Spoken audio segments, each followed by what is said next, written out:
Olá, pessoal! Essa semana não tivemos grandes notícias, afinal, primeira semana do ano é tudo um pouco mais parado, só realmente adequando e fazendo o fechamento do ano anterior. No fechamento do ano anterior, a gente tem o IPCA, já vamos falar dele. Também, o que destacou um pouco mais na questão internacional é os Estados Unidos aumentando a recompensa pela captura do Maduro. E isso é algo que a gente tem para falar, inclusive algumas coisas que aconteceu por lá na Venezuela. Só que é um pouco mais político, não muito de mercado, mas pode dar alguns sinais para a gente. Lembrando que o Trump só assume em 29 de janeiro. Além disso, temos também uma semana que o Ibovespa conseguiu se recuperar um pouquinho. Quase nada, é verdade. Mas, no ano, a gente continua inquieto. Meu nome é Fernando Franklin, e aqui descomplicamos o mundo financeiro, trazendo as notícias mais importantes no nosso resumo semanal de notícias.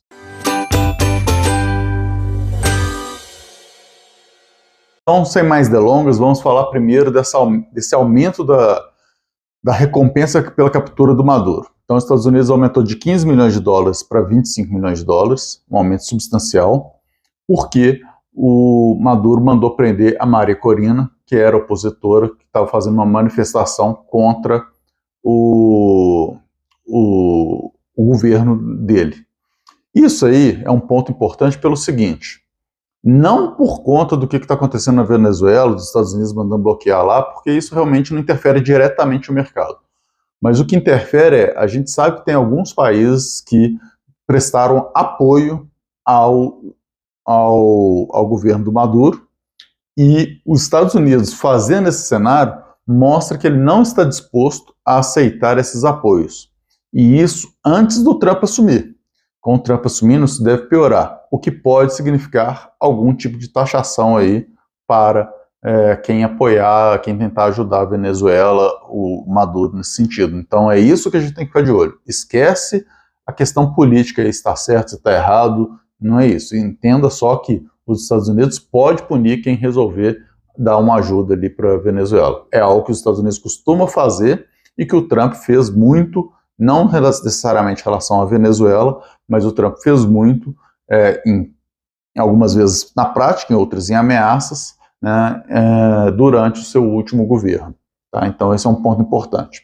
Mas vamos trazer aqui para as notícias nacionais, porque acho que é o mais interessante da gente falar. A primeira notícia que a gente tem é realmente o IPCA, que fechou aí o ano de 2024 em 4,83, acima do teto da meta. Então é algo complicado, né? A gente não conseguiu por mais uma vez fechar a inflação dentro da meta, então mostra que a nossa meta está muito furada e que ainda assim a nossa taxa de juros deveria talvez ter sido mais alta para poder alcançar essa meta. Isso se a gente considerar que a gente realmente quer alcançar a meta. Então, além do IPCA, outro ponto que a gente tem que acompanhar aí de resultado nessa semana fica realmente pela pesquisa Focus, que foi dada a largada dela. E aí, agora a gente já olha para 2025, né? Já não tem o que mais olhar em 2024, quem acertou, acertou, quem errou, não errou, e que nem eu falo sempre, a gente tem que focar no que pode vir a acontecer. Mas, falando de 2025, então, a gente já tem o IPCA quase batendo 5, né? Está em 4,99, a previsão para terminar o ano, o que é muito ruim, né? Lembrando que a meta é bem abaixo, né? A gente está falando da meta de 3,5. E a gente tem também aí o PIB, né? O PIB com alta de 2,02, o câmbio fechando em 6, né? Um câmbio muito alto de projeção também, e a Selic já fechando em 15%. Então, um cenário bem complicado. O GPM já é 4,87, tá? Mas então, assim, é um cenário bem complicado que a gente começa o ano. Eu tenho batido muito nessa tecla de que 2024 a gente começou com perspectiva positiva e terminou negativa, e 2025 a gente está começando com uma perspectiva negativa. Assim como a gente começou talvez 2023, que começou com uma perspectiva um pouco mais negativa e terminando o ano até bem, né? Então, são cenários que acontecem, né?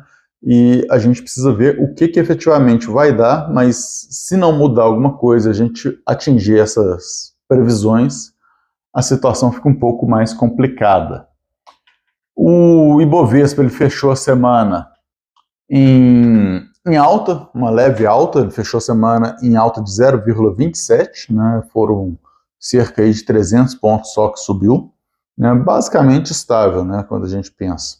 Mas do ano a gente já está com uma queda de 1,19. Uma semana aí, 3 dias, e já tem uma queda de 1% no índice, né? Então a situação não começou tão bem assim, né? Como eu falei, tá complicado. A gente tem então agora que trabalhar para poder esperar começar a sair os resultados do final do terceiro ano, do quarto trimestre, do final do ano de 2024.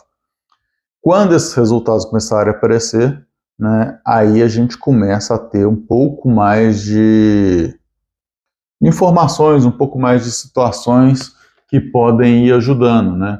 O que a gente teve foi o resultado da Vale, né, que na verdade é o resultado de produção da Vale, o relatório de produção dela, e ele totalizou aí um aumento significativo, né, da produção, principalmente aí do cobre, que aumentou 50%, e o minério de ferro, né, que aumentou em 11% a sua produção. A gente tem que entender, tem que analisar, mas o principal, eu gosto sempre de guardar o resultado em si, né, porque produziu mais, vendeu mais, né? Mas e quanto que ficou no final das contas ali no bolso, né? O que sobrou? É isso que vai fazer toda a diferença.